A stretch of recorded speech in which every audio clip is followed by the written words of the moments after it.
Friends, मैं सुलक्षणा पंचोली आपकी Hindi teacher. आज हम अध्याय 7 का अध्ययन करेंगे जो हमारा है क्या निराश हुआ जाए।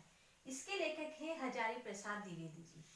लेखक ने इस प्रस्तुत पाठ के अंदर लोगों का सच्चाई, ईमानदारी, परोपकार, दया आदि भाव उत्पन्न किए हैं। इस प्रकार के इंसान दुनिया के अंदर होते हैं, लेकिन लोगों के अंदर कुछ अच्छाइयाँ होती हैं, कुछ बुराइयाँ होती हैं। लेकिन अधिकतर लोग क्या करते हैं, बुराइयों को जल्दी अपनाते हैं, ना कि अच्छाइयों को अपनाते हैं। तो हम इस पाठ के आधार पर हम इस क्या निराश हुआ जाए पाठ को पढ़ेंगे और लेखक के द्वारा इसमें क्या बताया गया है उसको हम अध्ययन करेंगे। प्रस्तुत पाठ में लेखक ने दर्शाया है कि सच्चाई, ईमानदारी, प्रेम भाव, परोपकार, दया, करुणा आदि ऐसे भाव हैं जो समाज का आधार है। ये सारी चीजें क्या है, समाज का एक आधार है, एक नींव है एक तरह की। परिस्थितियां कितनी भी परिवर्तित होती रहे, लेकिन इनका अस्तित्व कभी भी समाप्त नहीं होता है। चाहे परिस्थितियां कितनी भी परिवर्तित होगी, लेकिन लोगों के मन में ये थोड़ा बहुत भाव तो रहता ही है कि कोई ना कोई ईमानदारी है, कहीं परोपकार है, कहीं दया है, कहीं निष्ठा है, किसी के प्रति समर्पण है, आदि चीजें लोगों के अंदर समाई रहती है। इनका अस्तित्व कभी समाप्त नहीं होता है। साथ ही लेखक ने इस ओर भी संकेत किया है कि जीवन में अच्छे और बुरे सभी प्रकार के काम करने वाले लोग देखने को मिलते हैं, परंतु हमें अच्छे काम करने वालों को देखकर जीवन के प्रति आशावादी दृष्टिकोण अपनाना चाहिए। हमें जो लोग अच्छा कार्य करते हैं, जो ईमानदारी से चलते हैं, जो परोपकार की भावना रखते हैं, हमें उन लोगों को अपनाकर उनके द्वारा चले हुए पथ प्रदर्शन पर ध्यान देना चाहिए।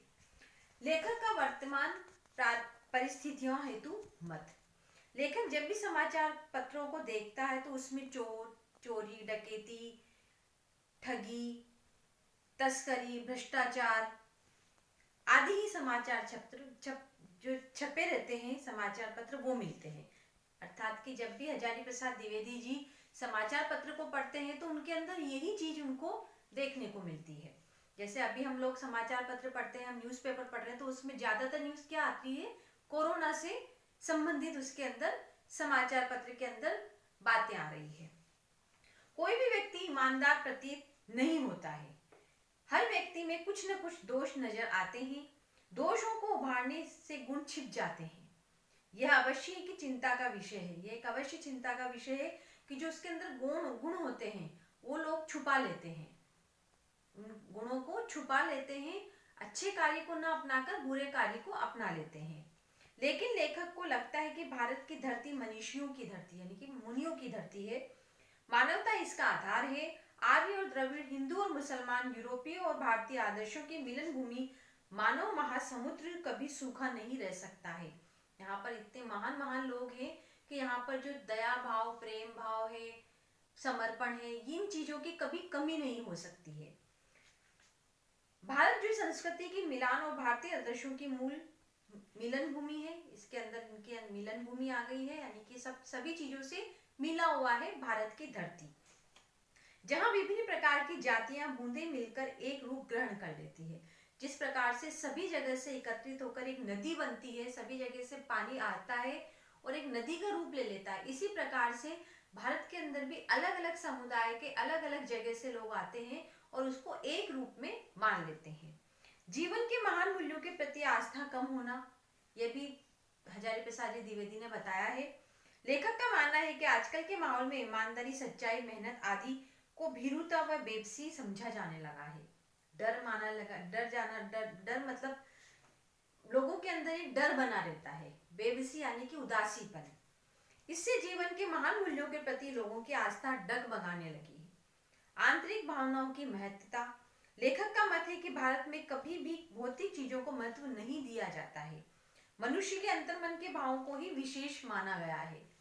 भले ही सभी के हृदय में लोभ, मोह, काम, क्रोध का भाव रहता है, परंतु उन्हें प्रधान मानकर अपने मन को इनके इशारों पर चलाना उचित नहीं माना गया है, बल्कि संयम से उन्हें बांधने का प्रयास किया गया है। लेकिन जब भी इनकी आवश्यकता पड़ जाए तो इनका प्रयोग किया जाता है, जिसे बीमार हेतु दवा आवश्यक होती है। लोगों के अंदर द्वेष है, ईर्ष्या है, लेकिन वो इस चीज को अपनाते नहीं है, ये बताते नहीं है। लेकिन जब उनके ऊपर किसी प्रकार की विपदा आती है तो इस चीज का वो सहारा लेते हैं। लोगों का स्वार्थी होना, लोग जो है वो स्वार्थी हो गए हैं। लेखक सोचता है कि देश में करोड़ों दरिद्र जनों को लाभ पहुंचाने वाले कार्यों की व्यवस्था की जाती है, जिसमें कृषि, उद्योग, वाणिज्य, शिक्षा और स्वास्थ्य की स्थिति को सुधारा जा सके। लेकिन लक्ष्य तो साधे जाते हैं परंतु उन्हें पूरा नहीं किया जाता है। ऐसे में जिन लोगों को सुख सुविधा दी जानी चाहिए वे तो वंचित रह जाते हैं। क्यों? दूसरे स्वार्थी लोग उनका फायदा उठाते हैं।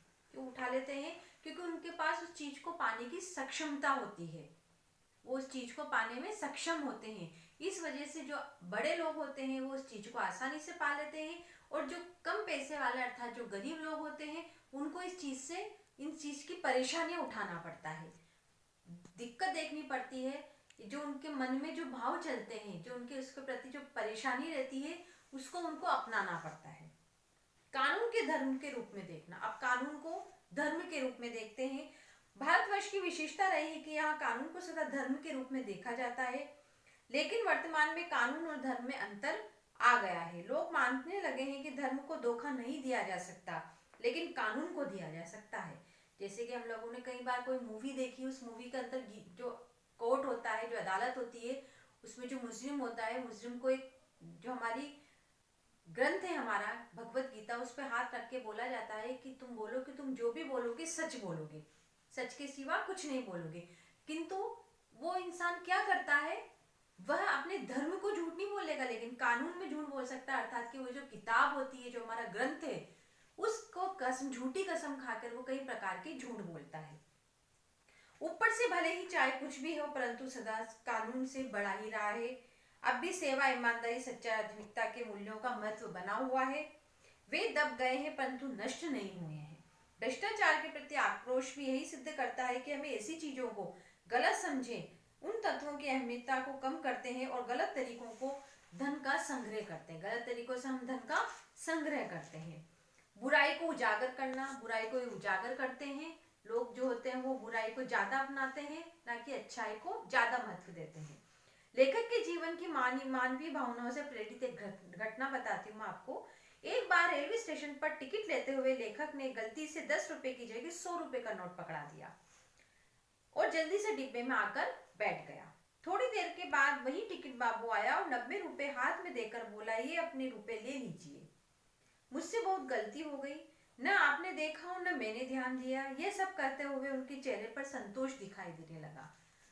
जब लेखक जो है वो कहीं जा रहे थे, यात्रा कर रहे थे, तो उन्होंने जल्दबाजी में 10 रुपए की जगह उन्होंने 100 रुपए का नोट दे दिया और वो टिकट लेके जल्दी से अपने डिब्बे में आकर बैठ गए। दूसरी घटना के अनुसार एक बार लेखक अपने परिवार सहित रात में बस यात्रा कर रहा था। बस ऐसे स्थान पर खराब हो गई जहां से 10 मील तक कहीं गांव व आबादी नहीं थी। रात के 10 बजे थे। कंडक्टर बस के ऊपर रखी एक साइकिल लेकर तेजी से चला गया। लोगों ने समझा दाल में कुछ काला है। लोगों ने समझा कि हो सकता है शायद ये हमको यहाँ पर परेशानी में छोड़कर जा रहा है। किंतु ड्राइवर, कंडक्टर, डाकू, लुटेरों से मिले हुए हैं। सभी लोग डरे थे। सबके मन में ये था कि जो ड्राइवर है, कंडक्टर है, वह डाकू से मिले हुए, इसलिए वो हमको यहाँ छोड़कर और जल्दी से साइकिल लेकर चला गया। एक लगभग 1.5 घंटे बाद कंडक्टर एक दूसरी खाली बस लेकर आया।